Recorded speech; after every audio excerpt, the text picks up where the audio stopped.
Assalamu alaykum. Kitap o'qish munbirimizning aziz mushtarlari. Men Iray Rahman, Amerikaning Washington rayonidan bevosita anglish tarqatyapman. Kitap o'qish munbirimiz Ramazon oylarida Payg'ambarimiz Muhammad sallallohu alayhi va sallamning qisqacha aloyitlari bayon qilingan kitobni o'qib, diqqatingizga sunyapmiz. Biz tungi o'qishlikda 35 mazmun, ya'ni Rasululloh sallallohu alayhi va sallamning parang haqida degan mazmunga kelib to'xtagan edik. Unda bo'lsa, davomlashtiramiz. 35 mazmun. Rasululloh sallallohu alayhi va sallamning parang haqida.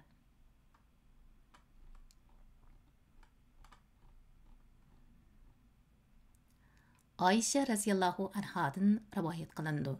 U mundaq degan: 11 ayol o'ltirib, erlarning xabarlaridan birini qo'ymay deyish haqida ahdalashib qo'l bog'lashdi. Birinchisi mundaq dedi: Erim agri to'qay tog'ning cho'qqisidagi uruq bir to'gining go'shidir. U tog' chiqqudek tuz, u go'sh uyga to'shug'udek semismi emas. Bu orqali erning yaxshi tarafining oz, axloqining ayoliga qilgan muomalasining durust emas, to'ng, qo'pol ekanligini ifodalamoqchi bo'ladi. Ikkinchisi mundaq dedi: Men erimning xabarini so'zlamay turay. So'zlab qolsam, uning ujur-bujurgacha demay turolmasligimdan ansirayman. Zahatda, ya'ni uning kamchiligini deb qolsam, o'zim so'zim uzurab ketmasin, mushunchalik deb turay deb zahat beribdi. Uchinchisi mundaq dedi: Mening erim bir ahmaq daraza. Agar ayibini so'zlasam, meni qo'yib etadi. Sukut qilsam, meni ega bo'ladigan eri bordakmi emas, to'y qilay desa, eri yo'qdakmi emas, esib etadi. To'rtinchisi mundaq dedi: Mening erim issiqmi emas, sovuqmi emas. Zerikishimi, xavfimi bo'lmagan Tihomaning ketisiga o'xshaydi. Bu yerda Tihamani tushuntiribdi. Izohatda Qizil dengiz bilan Hijoz va Yaman tog'lari orasiga joylashgan o'ymonliq rayon bo'lib, havosi intayin mo'tadil. Bu ayol yerni shu mo'tadil, yiqishliq havosi bor joyga o'xshatgan. Beshinchisi mundaq dedi: Mening erim uyga kirsa muloyim, yo'lvoz, taloqqa chiqsa botur shir, uydagi narsalarni so'rmas. Izohatda birma-bir, ya'ni qo'li uchiq mard. Oltinchisi mundaq dedi: Mening erim yesa yalmaydi, issa sho'raydi, yassa yutqanga o'zini butun o'raydi. G'am qayg'uni bilmay deb qo'l silib qo'ymaydi. Ya'ni oilasidagilarning holiga yetmaydi, hol-mung bo'lmaydi, deb izoh beribdi. Yettinchisi mundaq dedi: Mening erim uchiga chiqqan aski yoki uchiga chiqqan ozg'un, sepi o'zidan ahmaq. Hamma dard uningda bor. Ursa rahimsiz, ya'ni beshingizni yoridi, yo badaningizdan qon oladi, yoki bosh yerish bilan badanni zaxmlantirish, hammasini sizga to'plab soladi. 8-si mundaq dedi: Mening erim uning tutishi to'shqonning tutishidir. Izohatda, ya'ni muloyim, kuyimchan, pokiz, purqi zarnab deb tushuntiribdi. Zarnab degani bir xil xushpuroq o'simlik purqidir deb izohat beribdi. Ondan yana, ya'ni erim muloyim, pokiz, xushpuroq, obdan odam demakchi deb tushuntiribdi. 9-si mundaq dedi: Mening erimning to'riga egiz. To'riga egiz degan so'zning ma'nosi yana qo'li uchuq, mehmondo'st degan ma'noda ekan. Uzun qilishliq, zahatda shijoatlik, botur. Kulijiq, uyi yig'in maydoniga yaqin. Kulijiq bilan uyi yig'in maydoniga yaqin deganni izohat orqali tushuntiribdi. Ya'ni kuli degani mehmondo'stligidan uyda ziyofatning oyig' uzilmaydiganligini, o'choqda o'ti o'chmaydigan, kulijiq chiqadigan odam demakchi ekan. Yana birsi, ya'ni shu atrofga yaqin va ko'ngil ichishga kelgan hamma musofir kim bo'lishidan qat'iy nazar uyimizni ko'ra oladi. kelib qonalaydı. Şu derecede mert, sehi. 10-si mundaq dedi. Mening erim mülkdar. Qandaq mülkdar? Siz tasavvur qilgandan ko'p mulki bor. Uning qo'tallarijiq, yaylaqlari az bo'lgan to'gilari bor. Ya'ni mehmonga so'yish uchun to'gilarni yaylaqqa chiqarmay qo'tanda boqidi. Bu to'gilar mazhar izohatda bir xil cholg'u. Ovozini anglagan hamon mehmon kelganligini va o'zlarining so'yilib jazman o'ladiganliklarini bilishidi. 11-si mundaq dedi. Mening erim Abu Zari. Ya'ni Abu Zari nima, ya'ni qandaq odam debdi. U mening quliqimda halqalarni planlatdi. Yana menga nurg'un halqa zari ilib berdi. Ikki bilikimning yig'ini to'ldirdi. Ya'ni meni obdan beqib samirtib to'ldirdi. U meni rosa xo'shal bayoshat qildi. U meni jaboliq kun kechiradigan bir necha qo'yi bor bir oiladan elib, otalari bor, yuklik to'gilari bor, o'rmi o'rg'uvchilari, ochliq so'rg'uvchilari bor bir oilaga yo'tkidi. Uning oldida gap qilsam, silkishlanmayman. Yaxshi uxlab, atsi yaxshi ishlar ichiga qo'piman. Usuzluq issam, qiynib ichaman. Abu Zarining onasi. Abu Zarining onasi Abu Zari to'g'risida mundaq debdi. Bo'qchilari cho'ng, uylari kangri. Bo'qchilari degan so'zning ma'nosi izohatda bo'qcha yoki bo'qcha, kiyim-kechak, zibu zinnat buyumlarini soladigan ayollarning bosh yog'liqlaridan cho'ngroq raxt bo'lib, qadimdagi zamondagi qiz kelinlar kiyim-kechak, zibu zinnatlarini saqlash va to'shishda qo'llangan hozirgi zamondagi chamdonning o'rnidagi narsa debdi. Abu Zarining o'g'li. Abu Zarining o'g'li nima dedi? U dadisi to'g'risida uning yotar joyi ba'ayni xurma chatiqi, ya'ni bir tal xurmaning putib etilgan shexchilik o'rnida yotadi. Uni to'ydirar bir o'shki pochqi. Bir yerda qo'shaq o'qibdi-da bu. Ya'ni oz taom yeydi, burungi zamonlarda ishtihosi bo'lmaslik yaxshi deb qaralg'ashqa, bu balni ishtihosizligini so'zlash orqali maqtagan. Abu Zarining qizi. Abu Zarining qizi nima dedi? Otasiga itoatman, onasiga itoatman, kiyimiga liq keladi, kundishini qilar dardman. Debdi. Abu Zarining dedigi. Abu Zarining dedigi nima odam deb bir savol belgisini qo'yibdi. Gap so'zlarni tala tuzga yaymaydi. Oshliqlarni asla xiyonat qilib olmaydi. Uyimizni rassiz maynat qilmaydi. O ayol mundaq dedi. Abu Zari yillar sutga to'lgan bir zamonda, ya'ni safarga chiqdi. Safarda bir ayolni uchratdi. Ayolning qoplandek ikki bolasi bor bo'lib, bolalar ayolning belining ostidagi anarni o'ynayotdi. Bu anar degini ama izohatda tushuntiribdi. Anar degini bolalar anasining ko'ksini o'ynab etibdi deb tushuntiribdi. Shuning bilan u ayolni yaxshi ko'rib qilib, meni qo'yib etib, uni oldi. Men uning bilan ajrashgandan keyin arg'amoq menidigan, nayza tutadigan bir esilzoda odam bilan to'y qildim. U menga nurg'un chorva, pul, mol taqdim qildi.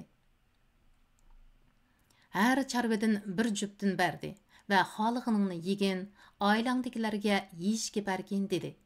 Men uning menga berganlarini jamlasam, Abu Zarining bergan bir piyola narsasiga teng kelmaydi. Aysha raziyallohu ta'ala anha mundaq dedi. Rasululloh sallallohu alayhi va sallam menga men sen uchun Abu Zari Ummu Zurayaga qandoq bo'lgan bo'lsa, shundoq bo'laman dedi. Buningda bir izohat beribdi ostida. Bu hadisda payg'ambarimizning ayollari bilan paranglashib, mungdishib, ularning so'zlarini anglab, ba'zi so'zlariga ularni xo'shallantiradigan, suyundiradigan izohatlarni berib yaqin chiqishib o'tadiganligidan iborat oiladagi asl axloqiy alayliklari bayon qilingan deb tushuntiribdi. Bu birlikka kelingan hadisdan ilingan ekan. Hamda biz 36. mazmun Rasululloh sallallohu alayhi va sallamning uyqusi haqida degan mazmunni boshlaymiz. Bara ibn Azib radhiyallohu anhudan rivoyat qilindi. Rasululloh sallallohu alayhi va sallam o'rniga kirsa, o'ng olqinni o'ng mangzining ostiga qo'yib, "Ey Rabbim, sen bandlaringni tirildirgan kuni, ya'ni bir rivoyatda to'plagan kuni deb izoh beribdi. Meni azobingda saqlag'in" deydi. Uzayfa radhiyallohu anhudan rivoyat qilindi. Rasululloh sallallohu alayhi va sallam ko'rpisiga joylashsa, "Ey Alloh, sening isming bilan o'laman va tirilaman, uxlayman va uyg'onaman" deydi. Uyg'onganda bo'lsa, bizni o'ldirgandan keyin tirildirgan Allohga madhiyalar bo'lsin. Hammamizni uning oldiga hammamiz debdi, uning oldiga to'planamiz deydi. Buxoriy rivoyat qilgan deb izoh beribdi. Ayşe radhiyallohu anhadan rivoyat qilindi. U mundaq deydi: Rasululloh sallallohu alayhi va sallam har kecha ko'rpisiga joylashsa, ikki olqinni juplab, u ikkisiga hurib turib, sura Ixlos, sura Falaq, sura Nasni o'qib, ondan ikki olqini bilan badanning qo'li yetganli yerni, beshi va yuzidan boshlab badanning oldi qismini silaydi. Buni 3 marta takror qiladi. Birlikka kelingan hadis. Anas ibn Malik radhiyallohu anhudan rivoyat qilindi. Rasululloh sallallohu alayhi va sallam ko'rpisiga joylashsa, bizga taom bergan, suv bergan, kupoy qilgan va joy bergan Allohga madhiyalar bo'lsin. Talaylagan ishqanda kupoy qilg'uvchisi va joy berguvchisi yo'qlar bor deydigan edi. Muslim rivoyat qilgan.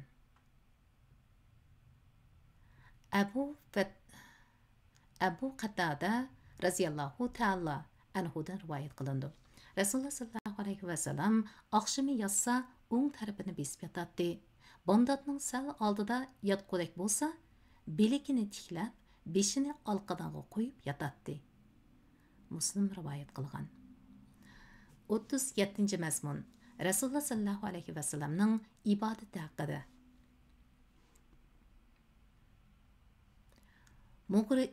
Mughira ibn Shuyba radhiyallohu anhudan rivoyat qilindi.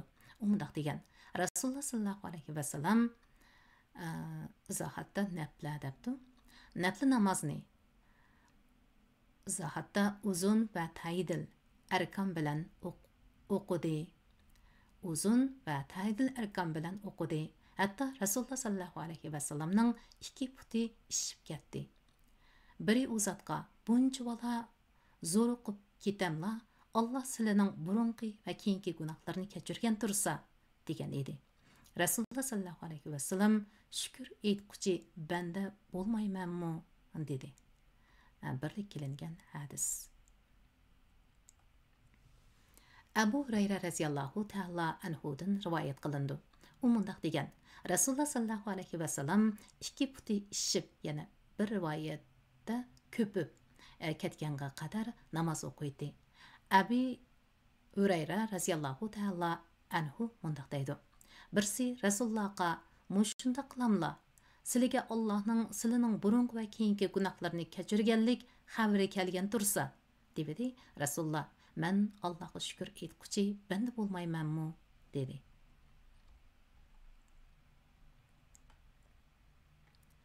Asvad ibn Yaziddan rivoyat qilindi.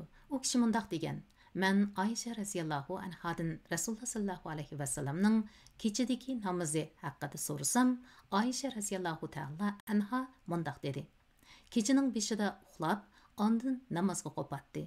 Subi vaqti bir oz yiqillatsa, vitr namozini o'qib, ondan ko'rpisiga kelatdi. Agar er ayol bir yerda bo'lishqa ehtiyoji bo'lib qolsa, ayol bilan birga bo'ladi. Azonni anglagan hamon chachirab turib ketadi. Junub bo'lsa suyini bo'yini so'g'i soladi. Bo'lmasa tahorat ilib namozga chiqadi. Birlik kelingan hadis. İbn Abbas radhiyallahu anhudan rivoyat qilindi. İbn Abbas ammasi Maymuna radhiyallahu anhaning yanida qunib qolgan. İbn Abbas mundaq deydi: "Men Rasulullah alayhissalomning kechilik ibodatini tafsili ko'rib o'tish maqsadida yostiqning ini tarpiga beshimni qo'ydim.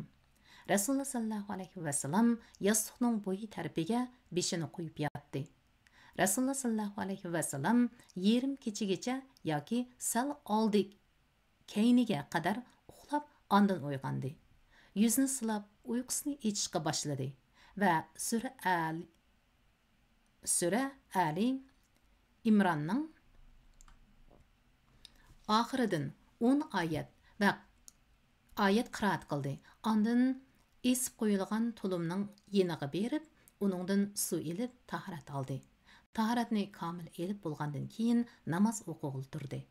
Abdullah ibn Abbas mundaq deydi: "Men Rasululloh sallallohu alayhi va sallamning bir yeniga kelib turdim. Rasululloh sallallohu alayhi va sallam o'ng qo'lini mening beshimga qo'ydi. Ondan o'ng quloqimni tutib, boshqani tartib qo'ydi. Rasululloh sallallohu alayhi va sallam 2 rakat namoz o'qidi. Ondan 2 rakat, ondan 2 rakat, ondan 2 rakat, ondan 2 rakat, ondan 2 rakat namoz o'qidi." Rivoyat qiluvchilarning biri bo'lgan Ma'in 6 martam o'qidi dedi. Arqadan vitr namozini o'qib, ondan yotdi. Yana bir rivoyatda uxladi, hatto xo'rak tortdi. Rasululloh uxlasa xo'rak tortadi deb izohat berdim edi. Shu arada muazzin keldi. Rasululloh sallallohu alayhi va sallam o'rnidan turib, ixcham qilib 2 rakat namoz o'qib, ondan masjidga chiqib, bomdod namozini o'qidi. Yana boshqa bir rivoyatda Bilal Rasululloh sallallohu alayhi va sallamning yeniga kelib, namoz vaqti bo'lganini uqtirdi. Rasululloh sallallohu alayhi va sallam o'rnidan turib, tahorat olmay namoz o'qidi deyilgan. Birlik kelingan hadis.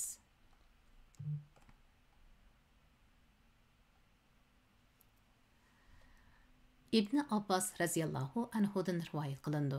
U mundaq degan: Rasululloh sallallohu alayhi va sallam kechasi, ya'ni bomdodning sunnati bilan qo'shib 13 rakat namoz o'qiydi. Birlik kelingan hadis. Ayşe radhiyallahu ta'ala anhadan rivoyat qilindi.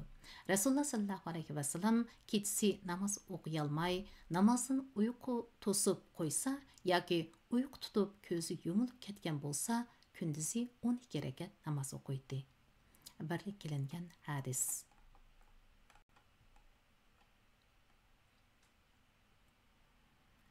Zayd ibn Xolid Juhaniydan rivoyat qilindi. U kishi mundaq degan: "Men Rasululloh sallallohu alayhi va sallamning namozini bir kuzatay deb o'ylab, Rasululloh sallallohu alayhi va sallamning busug'isiga yoki chidiriga beshimni qo'yib yotdim. Rasululloh sallallohu alayhi va sallam yengil 2 rakat namoz o'qidi. Ondan uzun 2 rakat namoz o'qidi. Ondan 2 rakat namoz o'qidi. Bu 2 rakat oldingi heliqi 2 rakat namozdan qisqaroq edi. Ondan 2 rakat namoz o'qidi. Bu 2 rakat namozmi oldingi 2 rakat namozdan qisqaroq edi. Ondan 2 rakat namoz o'qidi. Bu 2 rakat namozmi oldingi 2 rakat namozdan qisqaroq edi. Ondan 2 rakat namoz o'qidi. Bu 2 rakatmi oldingi 2 rakatdan qisqaroq edi. Arqadan vitr namoz o'qidi. Mana bu 13 rakat namozdir. Izohatda Muslim rivoyat qilgan deb izoh beribdi. Abi Salama ibni Abdurrahmandan rivoyat qilindi. U Aisha radhiyallohu ta'ala anhadan Rasululloh sallallohu alayhi vasallamning Ramazon oyidagi, ya'ni kechilik namozi qandaq edi deb so'ragan. Aisha onamiz Rasululloh sallallohu alayhi vasallam mayli Ramazon oyida bo'lsin, mayli boshqa oylarda bo'lsin, 11 rakatdan ziyoda namoz o'qimaydi. 4 rakat namoz o'qiydi. Ularning chiroyligi uzunligining gapini qilmayli qo'y. Ondan 4 rakat namoz o'qiydi. Ularning chiroyligi uzunligining gapini qilmayli qo'y. Ondan 3 rakat namoz o'qiydi. Aisha radhiyallohu anha mundaq dedi: "Men Allohning rasuli vitr namozini o'qimay uxlamla" desam, Rasululloh sallallohu alayhi vasallam: "Ey Aisha, mening ikki ko'zim uxlagan bilan qalbim uxlamaydi" degan edi. Birlik qilingan hadis. Aisha radhiyallohu anhadan rivoyat qilindi. Rasululloh sallallohu alayhi vasallam kechasi 11 rakat namoz o'qiydi. 11 rakatdan 1 rakatni taq o'qiydi. Namozlarni o'qib bo'lsa, o'ng tarafini besib yotadi. Birlik qilingan hadis. Aisha radhiyallohu anhadan rivoyat qilindi. U mundaq deydi: Rasululloh sallallohu alayhi vasallam kechasi 9 rakat namoz o'qiydi. Birlik qilingan hadis. Huzayfa ibn Yamani radhiyallohu ta'ala anhudan rivoyat qilindi. U kishi Rasululloh sallallohu alayhi vasallam bilan billa kechasi namoz o'qigan. Huzayfa mundaq deydi: Rasululloh sallallohu alayhi vasallam namozni boshlabla: "Alloh buyukdir. U saltanat, kuch-qudrat, buyuklik va kattalik sohibidir" dedi. Ondan Rasululloh sura Baqarani qiroat qilib, ondan ruku qildi. Rasululloh sallallohu alayhi vasallamning rukusi qiyamda turganchilik uzun edi. Rasululloh rukuda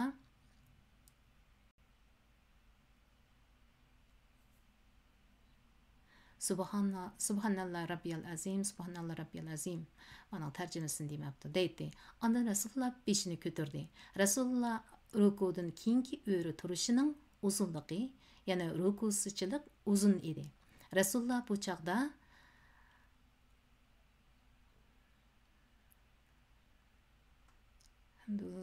manın uyurçısını demepti. Ondan secde kıldı. Secdelerimi qiyamda turganchilik uzun edi. Secde Subhan Rabbiyal Ala, Subhan Rabbiyal Ala deydi. Ondan Rasulullah secdeden beşini kötürdü. İkinci secdenin arasıdaki oturuşu secdeçilik uzun idi. İkinci secdenin arasıdaki oturuşu ya da izahatni diki oturuşu depti. Secdeçilik uzun idi. Secde qilgandek uzun idi demekçigende.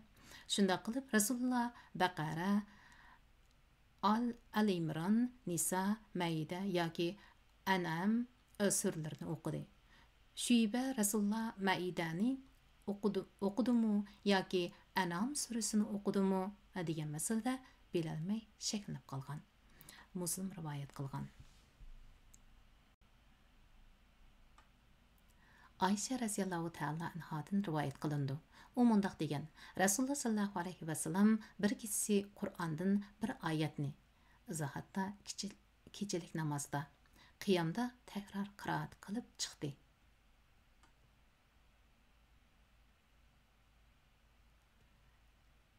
Miyada izohatda Hakim o'z kitobida Abu Ubayd, ya'ni Qur'onning fazilatlari degan kitobda rivoyat qilgan debdi. Abdullah ibn Mas'ud radhiyallohu ta'ala anhudan rivoyat qilindi. U kishi mundaq degan: Men bir kechasi Rasululloh sallallohu alayhi vasallam bilan billa namoz o'qidim. Rasululloh sallallohu alayhi vasallam qiyamda turaverdi.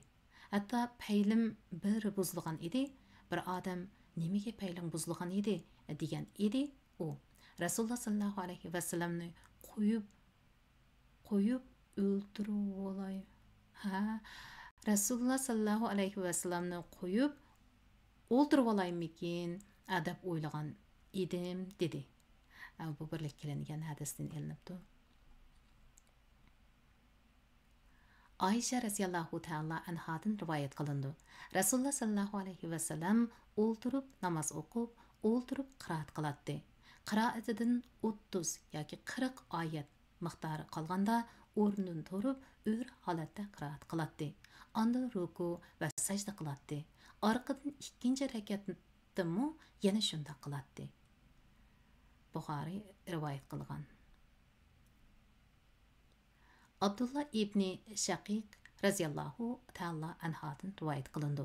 U mundaq degan: "Men Ayşe raziyallohu anhadan Rasululloh sallallohu alayhi va sallamning namozi, nafs haqida so'radim. Ayşe onamiz mundaq dedi: Rasululloh sallallohu alayhi va sallam ba'zi kechasi o'ri turgan holda uzun namoz o'qisa, ba'zi kechasi o'ltirgan holda uzun namoz o'qiydi. Rasululloh o'ri turib qiroat qilgan bo'lsa, o'ri turgan holatda xuddi normal namozdagidek deb izoh beribdi. Ruku sajda qiladi.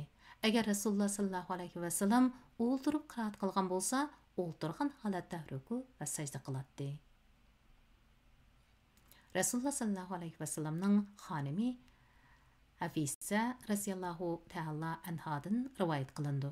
U mundaq degan: Rasululloh sallallohu alayhi va sallam nafl namozlarini o'tirib o'qiydi. Sura qiroat qilganda dona qiroat qiladi. Hattoki o'qigan sura boshqa uzun suradan uzun bo'lib ketadi.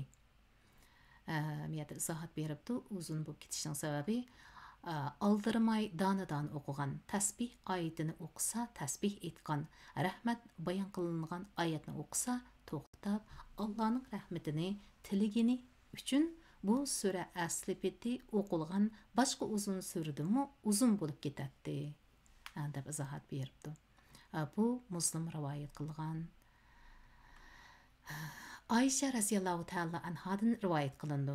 U mundaq deydi: Rasululloh sallallohu alayhi va sallam nafl namozining ko'p qismini o'ltirib o'qiydigan bo'lib qolganda vafot bo'lgan edi.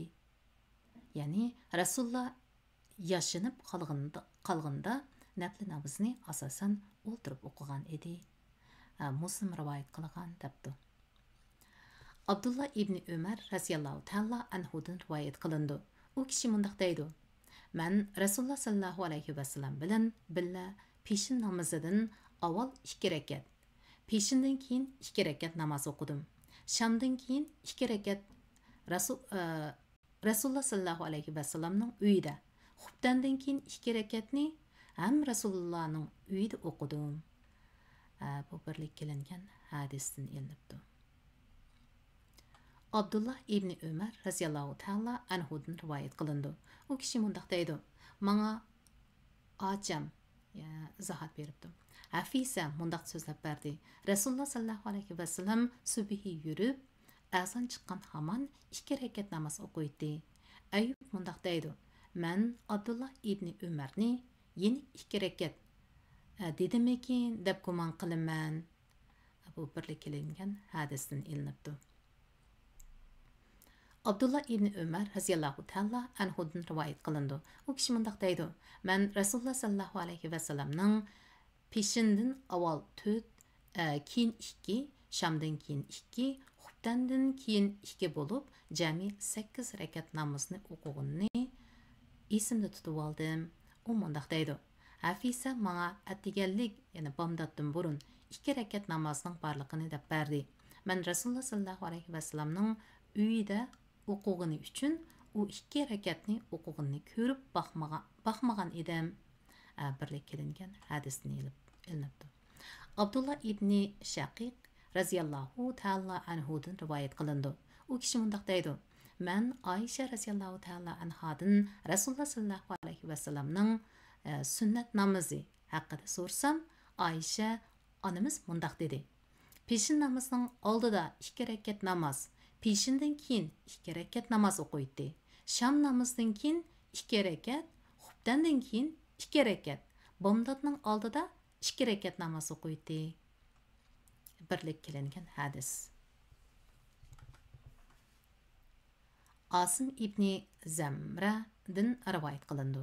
U kishi mundaq deydi: Biz Ali radhiyallohu ta'ala anhudan Rasululloh sallallohu alayhi va sallamning kunduzdagi namozi haqida so'rasak, Ali radhiyallohu ta'ala anhu sizlar Rasululloh sallallohu alayhi va sallamning o'qigan namozni o'qishga qodir bo'lolmaysizlar dedi.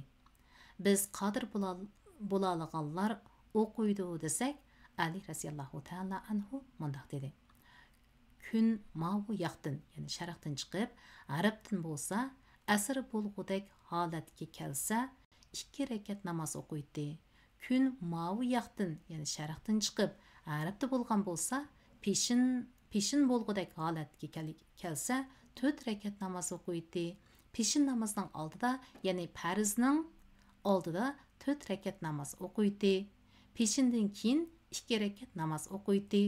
Asr namozining oldida 4 rakat namoz o'qiydi. Har 2 rakat namoz orasini Allohning ulug' farishlariga, ya'ni payg'ambarlarga va ularga ergashgan mo'min musulmonlarga salom berish bilan ayirdi. 38. mazmun chashki namozi haqida. Sevimli qarindoshlarim, hozir biz o'qib yarım soatgacha bo'libdi. Atidagi o'qishligimizda 38. mazmunni boshlaylik.